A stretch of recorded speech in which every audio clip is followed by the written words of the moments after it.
제가 봉독하겠습니다. 잠언 17장 15절에서 22절까지.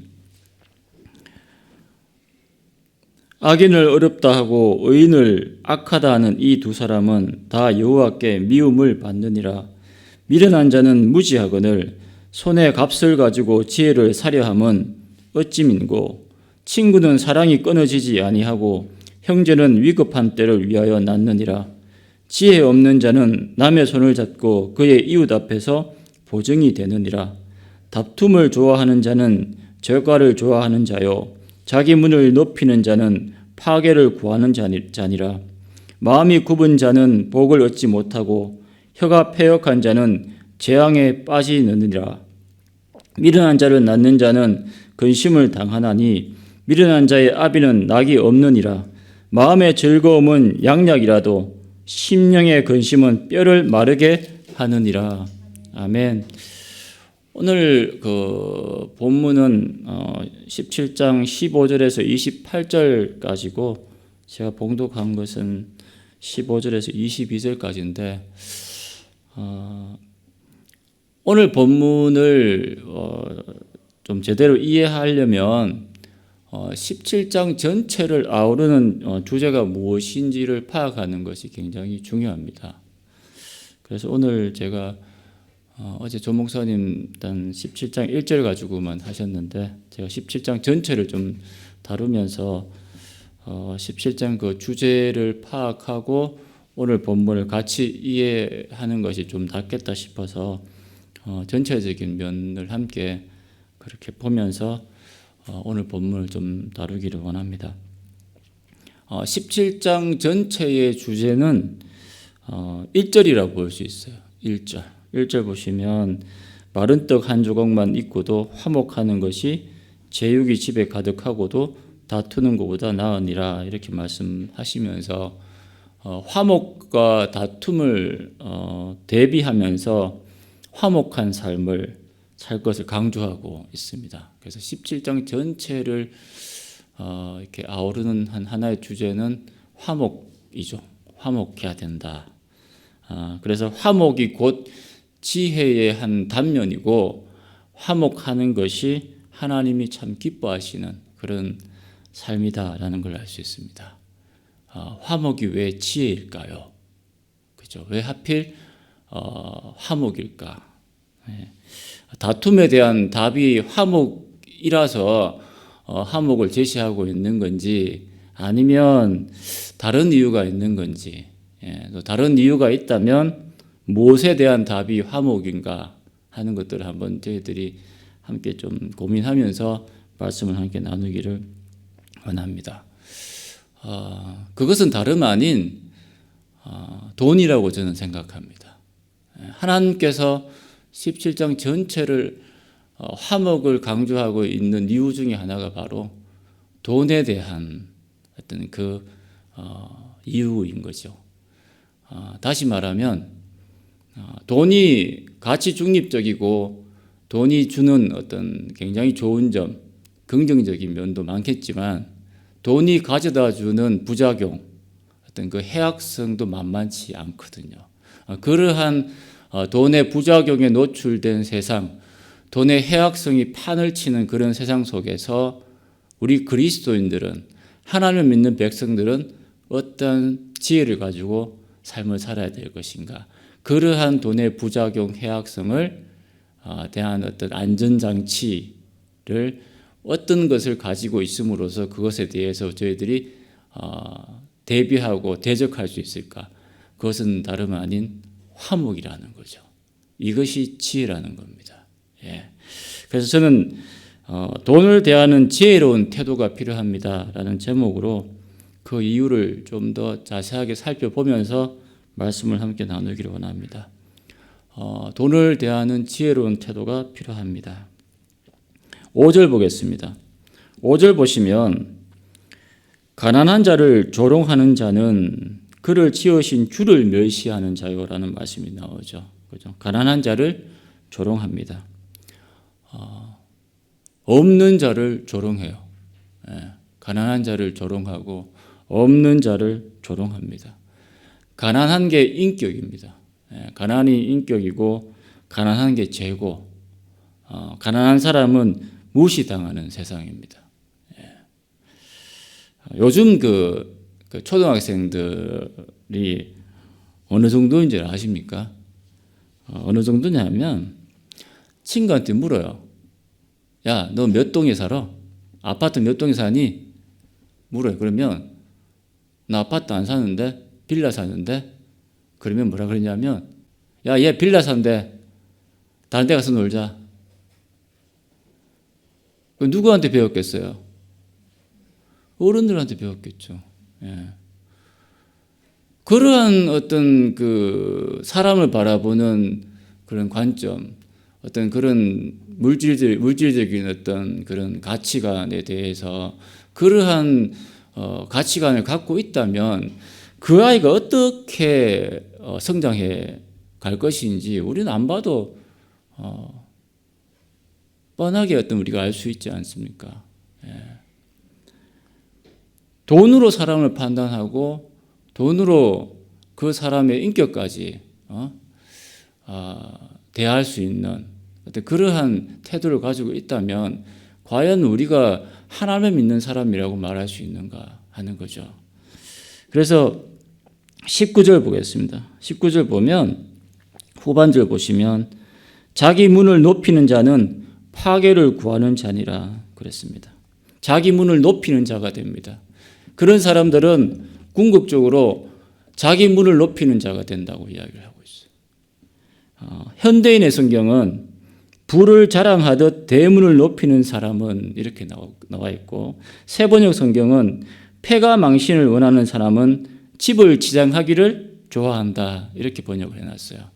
그래서 그 자기만의 그 아름다운 성을 쌓고 어떤 그 껍데기 그 겉모습은 굉장히 아름답게 치장하는 어떤 그러한 가치관을 갖기 시작하고 물질을 쫓고 겉을 보기에는 자신의 인격이 그 부에 녹아 있는 듯한 느낌을 주는 그래서 그것이 전부가 되어버린 어떤 그런 사람으로 성장해 갈 수가 있는 거죠. 돈을 쫓고 돈을 추구하는 사람들의 모습이 그렇습니다. 누가복음에 보면 우리가 잘 알듯이 이제 거지 나사로와 부자 얘기가 나오는데요. 거지 나사로는 집 앞에서 매일 구걸하면서 먹을 것이 없어서 그렇게 살았어요. 그런데 그 집 앞에 살고 있는 그 집 안에 살고 있는 그 부자는 날마다 파티를 열면서 살았다고 성경은 이야기하고 있습니다. 물 한 방울을 준 적이 없습니다. 그렇게 살았어요. 그런데 죽고 나서 눈을 떠보니까 거지 나사로는 천국에 가 있고 아브라함 품 안에 있었고 부자는 지옥불에 떨어져 있었어요. 탁 보니까 거지 나사로인 거예요. 부자는 그 거지를 알고 있었어요. 몰랐던 게 아니에요. 알면서도 자기는 날마다 파티 열면서도 물 한 방울 맛있는 음식 하나 준 적이 없다 이 얘기입니다. 이것이 우리에게 던져주는 어떤 하나님의 어떤 그런 영적인 메시지가 있는 것이죠. 구원을 어떤 받아야 된다는 어떤 그런 강한 메시지도 있을지 모르겠지만 하나님께서 우리들에게 돈을 많이 벌게 해주신 그 까닭이 어디 있느냐 하는 얘기예요. 우리한테 날마다 파티 열면서 호의호식하라고 그 많은 재산들 돈을 맡겨주신 이유가 아니었다 이 얘기입니다. 정말 내가 아닌 정말 힘들고 어려워하는 사람들한테 다가서고 가난한 자를 돕고 그 사람들한테 다가가서 친구처럼 하나님께서 어떤 채워주실 그 부분에 대해서 우리가 그 물질로 그들을 섬기고 함께 했던가라고 돌아보라는 얘기죠. 우리가 이러한 돈에 대한 잘못된 태도, 잘못된 철학, 잘못된 가치관을 쫓고 있다면은 우리는 하나님 앞에 크게 혼날 수도 있다는 사실을 잊어서는 안 된다는 얘기입니다. 8절 보시면 뇌물은 그 임자가 보기에 보석 같은 적 그가 어디로 향하든지 형통하게 하느니라. 이 말씀을 공동 번역에서는 이렇게 번역하고 있습니다. 뇌물은 요술방망이 같아서 어디에 쓰든 안 되는 일이 없다. 이렇게 번역을 했어요. 뇌물은 요술방망이 같다. 그렇게 얘기를 했습니다. 여기서 뇌물이라는 것이 어떤 선물과 뇌물의 어떤 같은 어떤 그런 관점에서 히브리어가 쓰이고 있다고 해도 좀 뇌물적인 어떤 그런 측면에서 보면은 어쨌든 간에 이 뇌물은 돈에 대한 측면이 많죠. 돈이라고 볼 수 있는 거죠. 그래서 검두꺼비 하나 이렇게 찔러주면 안 되는 게 없어요. 다 되는 거예요. 이렇게 주면 어떤 풀리지 않던 문제도 막 풀리고, 그죠? 그래서 돈이면 안 되는 게 없습니다. 사랑도 사고, 돈이면 우정도 사고, 돈이 있어야 친구도 생기더라고요. 세상은 그래요. 돈 없으면 친구도 안 생겨요, 요즘은. 그리고 돈이면 뭐 아파트도 사고, 돈이면 좋은 자동차도 사고, 얼마나 좋아요, 그죠? 돈이면 안 되는 게 없어요. 예. 그리고 더 놀라운 것 말씀 함께 나누길 원하는데 23절 보겠습니다. 23절 보면은 악인은 사람의 품에서 엄밀하다 이 말이에요. 엄밀하게 뇌물을 받고 재판을 어떻게 한다 그랬습니까? 굽게 하느니라. 예? 악인은 이 뇌물을 통해서 이렇게 주고 재판을 굽게 하느니라. 예? 재판까지도 좌지우지할 수 있게 하는 것이 돈이다 이 얘기입니다. 예. 돈이면 안 되는 게 없어요. 그리고 그러한 재판을 통해서 자 15절 보겠습니다. 악인을 의롭다 하고 의인을 악하다 하는 이 두 사람은 다 여호와께 미움을 받느니라. 악인이 의롭게 되고 의인이 악하게 됩니다. 재판의 판세를 손바닥 뒤집듯이 뒤집습니다. 악인이 의인이 되고 의인이 악인이 돼요. 유전 무죄, 무전 유죄가 되는 세상이에요. 돈 있으면 이러한 정의로 판단될 수 있는 그러한 어떤 그 기준점이 될 수 있는 재판까지 뒤집어 엎습니다. 그래서 의인이 죄까지 받잖아요. 벌까지 받잖아요. 참 웃기는 세상이죠. 그래서 이 말씀 보시면 26절 보겠습니다.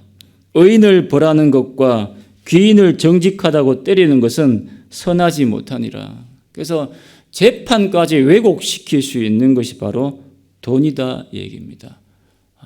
돈의 힘이 대단하죠. 이 정의 어떤 그러한 재판까지 손바닥 뒤집듯이 뒤집을 수 있는 힘이 바로 돈에 있었다 얘기입니다. 우리가 돈 하는 데는 다 이유가 있는 거예요. 돈 하는 데는. 예. 아무리 보면 큰 잘못을 해도 돈으로 이렇게 변호사를 사서 밀어붙이면 분명히 이 사람은 큰 잘못을 하고 죄값을 치러야 되는데도 그 다음날 보면은 무죄, 집행유예로 다 풀려납니다. 예, 굉장히 돈이 주는 힘이 막강하죠. 그러니까 사람들이 돈을 추구하지 않을 수가 없는 거예요. 예, 돈 하는 이유가 다 있는 거예요. 예. 요즘 정치 권력도 돈 없이 될 수 있습니까? 정치판도 다 돈판이잖아요. 돈 없이 정치가 안 돼요, 사실은. 근데 더 놀라운 거는 제가 참 정치를 이렇게 보면 정치인들이 더 잘 사는 것 같아요. 재산 이게 공개하면은 돈이 어디서 났는지 얼마나 돈이 많은지 몰라요. 그래 놓고는 막 좌파 우파 다 쪼개놓고 말이죠. 예? 국민들 쪼갠 적이 없잖아요. 자기들 다 표 관리한다고 좌파 우파 그 한 백성의 마음을 가지고 있는 백성들 국민들 다 쪼개놓고 말이죠. 사람들 그렇게 만들어 놔놓고는 자기들은 뒤에 가가지고 자기들 뱃속에 그 이속 다 챙기고 있었잖아요. 사실은. 예? 얼마나 그러한 돈의 노름에 대해서 놀아나고 있습니까? 돈이 가지고 있는 어떤 그런 해악성이죠. 예. 정의와 재판과 또 정치와 이 모든 것들이 돈에 의해서 좌지우지되는 어떤 그러한 세상 속에 살고 있다 얘기입니다. 16절 보시면 미련한 자는 무지하거늘 손에 값을 가지고 지혜를 사려 하면 어찌민고. 더 나아가서 돈으로 지혜까지 살려고 할 정도입니다. 돈이면 다 된다니까. 지혜, 돈으로 살면 되지. 예?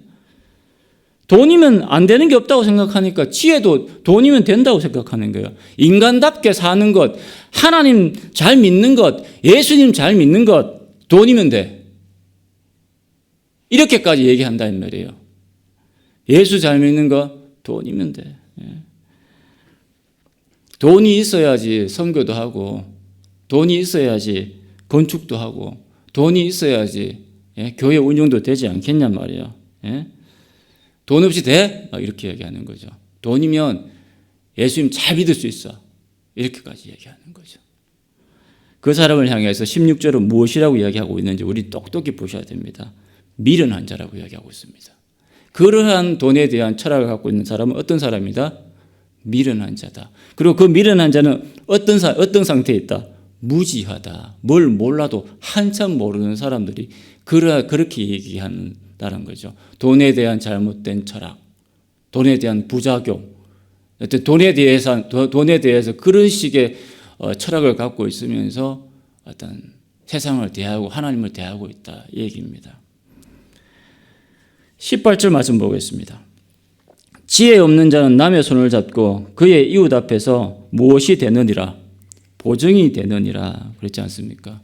보증 쓰는 것도 돈과 관련되지 않은 부분도 있어요. 내가 이 사람을 정말 평소에 봤을 때 참 하나님의 사람이다. 뭐 이렇게 아니면 그 사람 대신에 내가 대신 어떤 그런 삶에 대해서 진실성을 밝혀줄 때 어떤 보증을 쓰고 이렇게 할 수도 있지만 그 당시에도 마찬가지지만 지금도 마찬가지죠. 돈에 대한 어떤 그 재물에 대해서 보증을 좀 섬으로 인해서 그 많은 어려움들을 해결하려고 하는 경우도 있지 않습니까? 그래서 이 무분별한 어떤 보증을 쓰는 것. 그런데 이 무분별한 보증 때문에 본인도 궁극적으로 같이 함께 우매한 결과로 달려가게 만든다는 얘기죠. 무엇에 대한 겁니까? 돈에 대한 거죠. 그러니까 돈에 대한 잘못된 어떤 철학, 돈에 대한 잘못된 어떤 그런 가치관을 갖고 있으면 이런 식으로 빗나갈 수 있다 이런 얘기입니다. 그래서 돈에 대한 분명한 지혜, 돈에 대한 분명한 철학, 분명한 태도, 돈이 가지고 있는 부작용, 돈이 가지고 있는 해악성에 대해서 우리는 어떻게 말씀으로 하나님께 대해서 어떠한 태도를 가지고 살아갈 수 있느냐 하는 것이 굉장히 중요하다는 얘기입니다. 우리가 가정에서 왜 싸웁니까? 모르긴 몰라도 돈 때문에 싸우는 게 굉장히 많습니다. 경제적인 이유로 부부간에 어떤 싸움을 하고, 그리고 세상이 굉장히 시끄러운 까닭도 한번 가만히 들여다보면 돈 때문에 싸우는 경향이 굉장히 많습니다. 대부분 돈이죠. 그 당시도 마찬가지고 지금도 마찬가지지만 왜 많은 사람들이 우상숭배에 빠집니까? 돈이지 않습니까? 잘 먹고 잘 살게 해달라고 우상숭배를 하고, 하나님이 당장 지금 돈을 안 주고 하니까 다른 무언가로 지푸라기도 잡고 싶은 마음으로 다른 우상숭배를 하고, 그러면 뭔가 돈이라도 떨어질까 싶어서 그런 우상숭배를 하고 하나님 아는 것을 추구하지 않습니까? 다 돈이잖아요. 요즘 젊은 세대까지 난리가 났어요. 2030 세대가 비트코인에 빠져가지고 지금 결혼 자금 모아둔 결혼 자금까지 한 방에 다 털어놓고 완전히 알거지가 된 젊은이들도 굉장히 많대요 지금. 그래서 막 땅을 치면서 후회하는 젊은이들이 속속들이 막 노출되기 시작하고. 그거 왜 그렇습니까? 다 돈에 대한 잘못된 태도를 가지고 있기 때문에 그런 거거든요. 젊은 사람이나 나이가 드는 사람이나 다 돈하는 것은 다 비슷한 것 같아요. 돈 때문에 의가 상하고, 돈 때문에 패가 망신하고, 돈 때문에 친구 관계 끊어지고, 돈 때문에 형제 관계 끊어지고, 천륜까지 다 끊어버리게 되는 것이 어떻게 보면 돈에 대한 잘못된 태도를 가지고 있기 때문에 그렇지 않나 그런 생각을 해봅니다. 그래서 17절 말씀 보겠습니다. 17절 말씀 보시면 친구는 사랑이 끊어지지 아니하고 형제는 위급한 때를 위하여 낳느니라. 저는 이 말씀을 보면서 너무 마음이 왔어요. 이러한 돈에 대한 부작용이 판을 치는 물질 만능주의 속에서 돈이 사람 위에 있고 돈이 사람을 좌지우지하는 그러한 정신을 차릴 수 없는 그런 세상 속에서 진정한 친구가 있는가?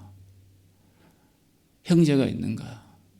하나님이 원하시는 화목의 그 공동체의 모습은 사심없이 그 어떤 것도 아닌 돈이 전혀 어떤 자기의 어떤 그런 이해관계가 얽히지 않는 이러한 친구와 형제와 같은 그런 공동체를 하나님이 바라고 계시지 않는가?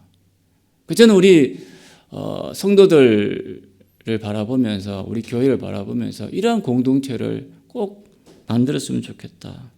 그런 생각이 들어요. 그래서 돈이 조금 재정이 좀 없어도 좀 서로가 화목할 수 있고 서로 친구처럼 형제처럼 그 형제 자매들한테 다가가서 어깨를 좀 두들겨 줄 수 있는 그런 공동체. 그리고 또 하나님 풍족히 채워주시면 그 풍족한 물질로 선교도 하고 가난한 사람들도 도울 수 있는 그러한 화목한 공동체가 될 때에 하나님이 얼마나 기뻐하시겠느냐 하는 얘기죠. 그리고 또한 내가 정말 이러한 세상 속에서 다른 그 힘들어하는 누군가에게 친구와 형제로 그들에게 함께 다가서고 함께 옆에 있어 줄 수 있느냐 하는 걸 한번 돌아보자는 얘기입니다. 또한 그러한 가정이 되기를 원하신다는 얘기겠죠. 말씀을 맺으면서 제가 한 가지만 제가 꼭 적용점을 나누기를 원합니다. 뭐냐 하면 돈의 가치보다 화목의 가치를 중요하게 생각해야 된다 하는 얘기입니다. 돈의 가치보다 화목의 가치를 더 중요하게 생각해야 된다. 이것이 이해할 수 없는 돈에 대한 그 돈의 부작용, 돈의 해악성, 물질 만능주의, 황금 만능주의 속에서 어떤 하나님께서 딱 만들어 놓은 안전장치이자 하나님의 지혜라고 저는 생각합니다. 왜 하나님께서 화목을 이다지도 강조하고 있느냐? 그것은 돈에 대한 잘못된 태도를 버려야 되기 때문에 그것을 가장 보담아 줄 수 있는 하나의 어떤 구심점이 뭐냐? 화목이다 하는 얘기죠. 그러니까 돈을 떠올리면 화목이 기준점이 되어야 됩니다. 돈이 없어서 화목하지 못한다? 그러면 화목을 먼저 이루도록 노력해야 된다 하는 얘기예요. 마른 떡 한 조각만이라도 그걸 앞에 놓고서도 화목할 수 있는 공동체를 만들어라. 만약에 돈이 넘쳐가지고 화목하지 못하고 다툰다. 그러면 화목을 위해서 그 모든 것들을 내려놓을 줄 알아야 된다라고 하나님께서 말씀하고 계신 거죠. 가정 형편이 어렵습니다.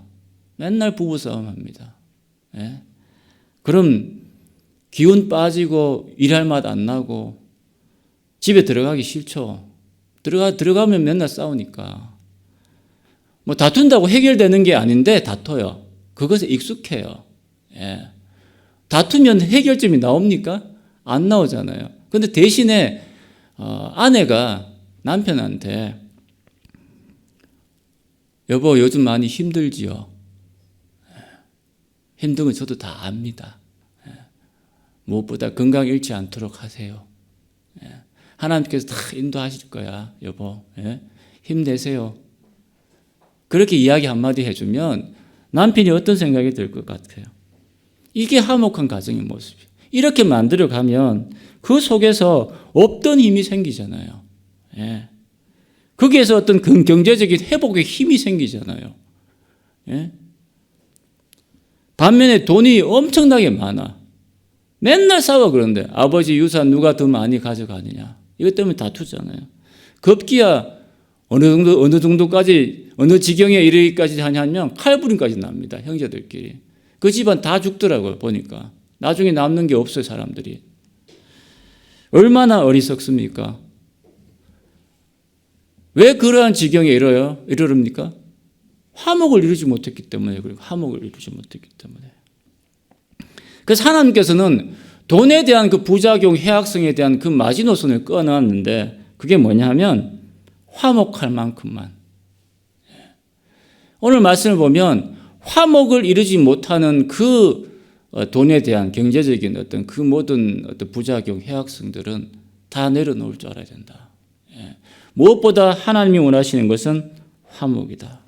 사실 이 말씀에 순종하기가 쉽지 않습니다. 현실적으로 들어가면 너무너무 힘들 때가 많고, 와, 정말 우리 강전도사님이 소설 같은 얘기를 하고 있네, 이런 생각하고 계시지 모르겠지만 결단하십시오. 순종하시길 바랍니다. 하나님께서 화목이 무엇보다 중요하다고 하셨으니까 일단 화목부터 이루자. 그 결단과 그 마음으로 순종하시면 어떤 결과가 이루어질지 그 다음은 하나님께서 분명히 책임져 주실 줄 믿습니다. 예.